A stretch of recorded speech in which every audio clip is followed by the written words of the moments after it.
Assalamualaikum warahmatullahi wabarakatuh. Perkenalkan, nama saya Muhammad Soleh. Saya mahasiswa Sistem Informasi.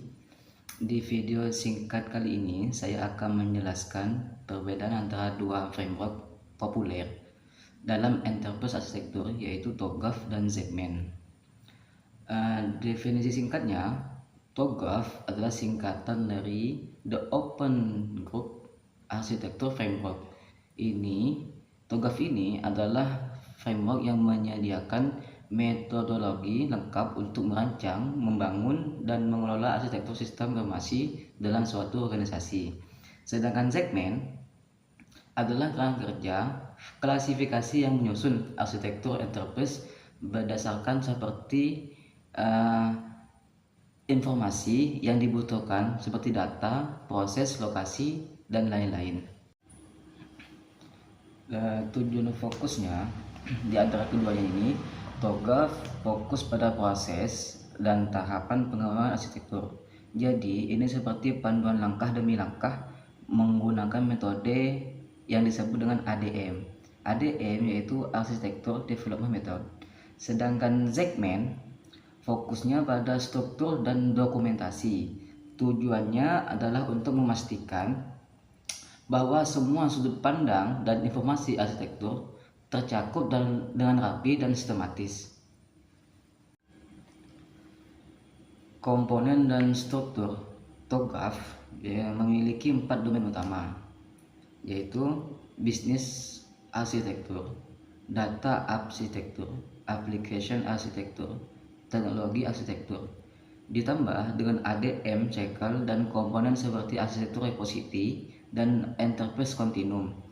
Sedangkan ZMAN disusun dalam bentuk matriks 6x6 dengan 2 bagian, yaitu 6 perspektif dan 6 kategori.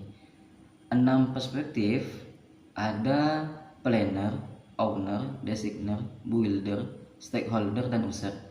Sedangkan 6 kategori ada what, how, where, when, dan why.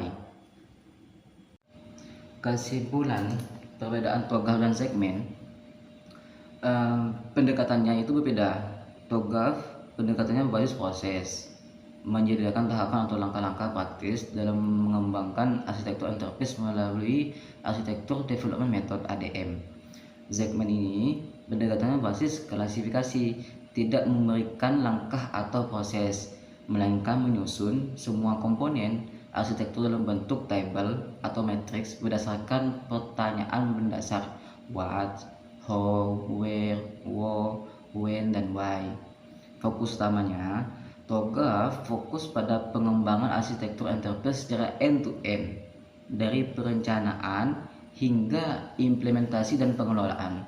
ZMAN fokusnya pada dokumentasi dan presentasi informasi arsitektur dari berbagai perspektif stakeholder ya.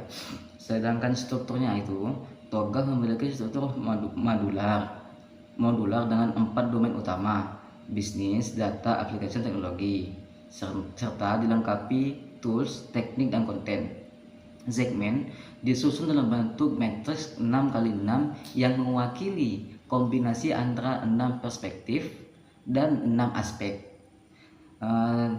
Penggunaannya dan tujuannya itu ya, TOGAF digunakan untuk memandu proses transformasi dan integrasi sistem di dalam organisasi, sedangkan ZMAN digunakan untuk memastikan semua aspek sistem terdokumentasi dan dapat dikomunikasikan secara jelas kepada semua pemangku kepentingan. Hasil akhir yang diharapkan, TOGAF menghasilkan arsitektur yang dapat diimplementasikan dan diatur dengan baik. ZMAN menghasilkan pemetaan arsitektur yang komprehensif dan tidak memandu cara membangunnya, Kelebihan dan kekurangannya TOGAF, kelebihannya yaitu mendalam, terstruktur, dan praktis untuk implementasi. Kekurangannya ya seperti kompleks dan membutuhkan waktu serta sumber daya yang cukup besar. ZMAN itu kelebihannya sangat fleksibel dan cocok untuk dokumentasi serta analisis multi perspektif.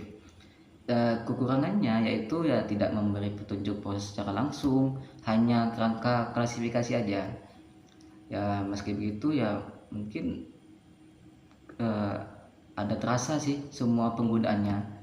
Jadi kesimpulannya semuanya itu, meskipun TOGAF dan segmen framework itu berbeda pendekatannya, keduanya itu bukan saling bersaing tapi saling melengkapi.